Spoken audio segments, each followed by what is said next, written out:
زاده از نور. صدای ساعت میاد. نگاهش کردم. عجب شبی بود. حوله کوچکی رو بروم آویزون بود، شکل هیولایی مرده. خورشید کم کم داشت از دل آسمون بیرون می اومد. زیبا بود. نور ملایمی داشت.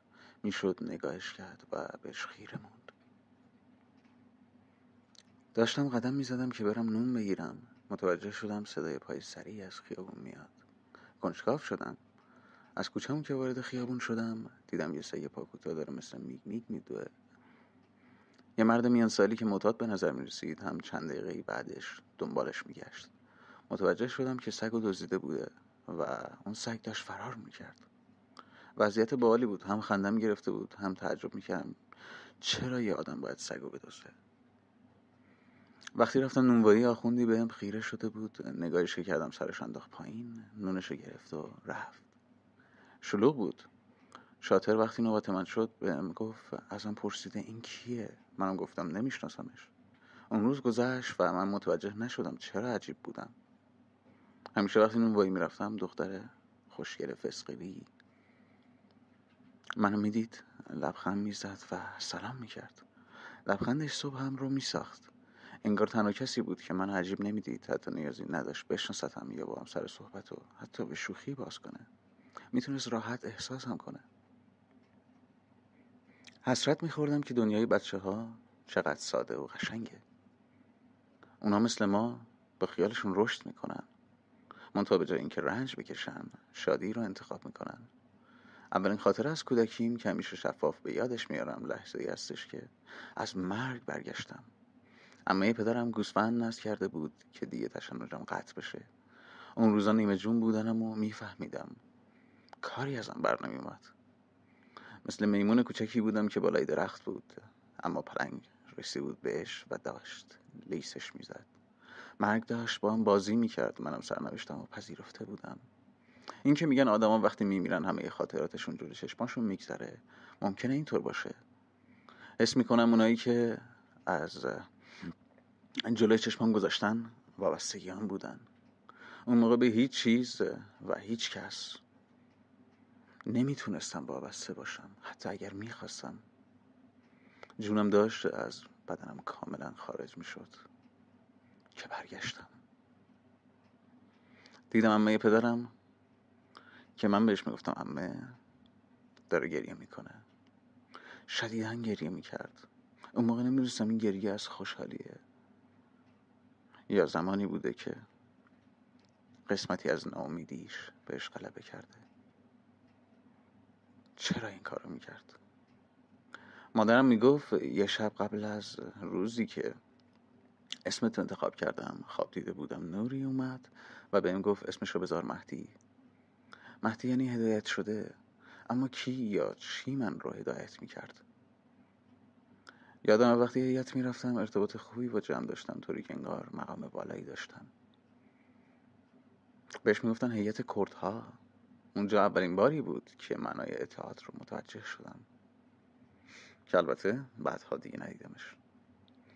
همیشه دوست داشتم نوحه یا قرآن بخونم. در مدرسه‌مون وقتی قرآن میخوندم معلم‌ها و دوستانم تحسینم میکردن. گاهی دعای اول صبح که دعای فرج بود رو میخوندم.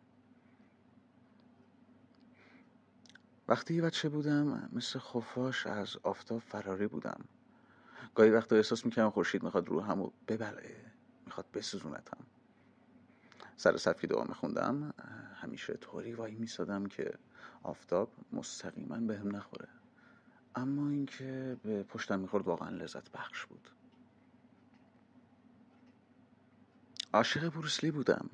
طوری که حرکت میکرد، طوری که ضربه میزد.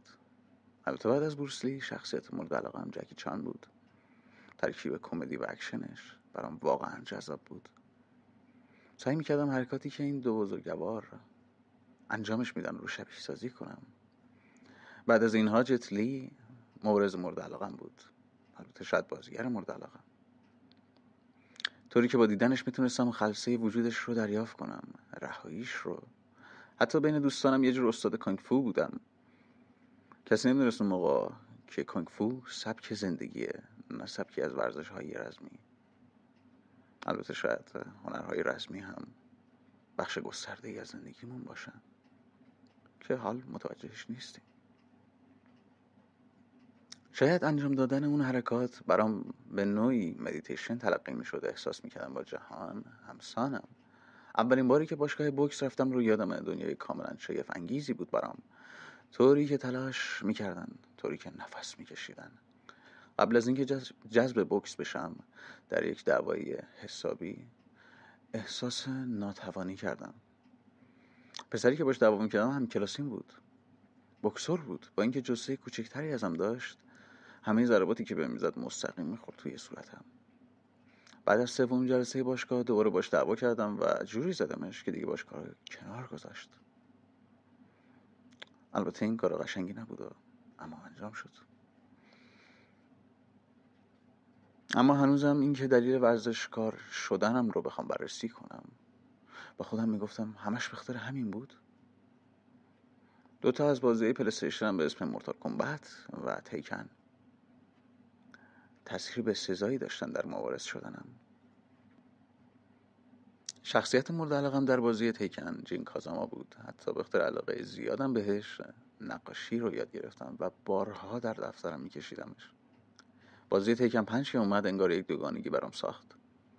از یک طرف عاشق جین کازاما بودم، ابعاد شیطانیش رو دوست داشتم. از طرف دیگر استیو فاکس، اون رو میخواستم. استیو فاکس بوکسور بود. بخش گسترده‌ای از دلیل بوکسور شدنم تمایل مخفیم به شخصیت استیو فاکس بود. یادم در باشگاه خودمون بین شاگردا خوب بودم. هرچی میگذشت تمایل بیشتری داشتم که به مسابقه برم. اولین باری که مربیمون رو مجبور کردم ما رو به مسابقه بفرسته، فرستادتمون پیش پسرش.